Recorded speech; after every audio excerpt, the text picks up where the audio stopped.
Hi friends, Annamalai அவர்கள் சமீபத்தில் கோவையில் பல திருமணங்களை அட்டென்ட் செஞ்சுருக்காரு. அது மட்டும் இல்லாமல் என்னென்ன திருமணத்துக்கு போயிட்டு வந்திருக்க அப்படிங்கிறத அவருடைய ட்விட்டர் பக்கத்தில் ஃபோட்டோவோட பகிர்ந்திருக்காரு.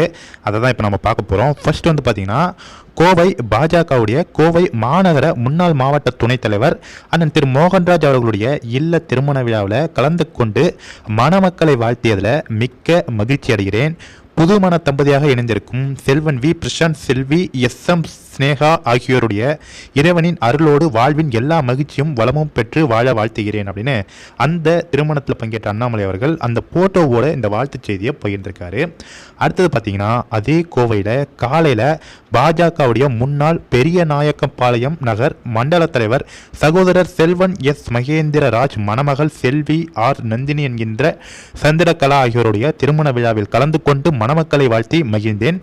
கணவன் மனைவியாக கைகோர்த்து வாழ்வின் அடுத்த கட்டத்தில் அடியெடுத்து வைக்கும் மணமக்கள் இருவரும் நிறைந்த மகிழ்ச்சியும் செல்வமும் பெற்று வாழ எல்லாம் வல்ல இறைவனை வேண்டிக் கொள்கிறேன் அப்படின்னு அண்ணாமலை அவர்கள் அந்த புகைப்படத்தையும் பகிர்ந்து அந்த திருமணத்தையும் அட்டென்ட் செய்துவிட்டு வந்திருக்காரு. அடுத்தது அண்ணாமலை அவர்கள் ஒரு நினைவு தினத்தை போற்றி ஒரு பதிவு போட்டிருக்காரு. அதாவது மருது சகோதரருடைய நினைவு தினம் நேற்று. அதற்கு அண்ணாமலை அவர்கள் என்ன போட்டிருக்காரு அப்படிங்கிறத பார்ப்போம்.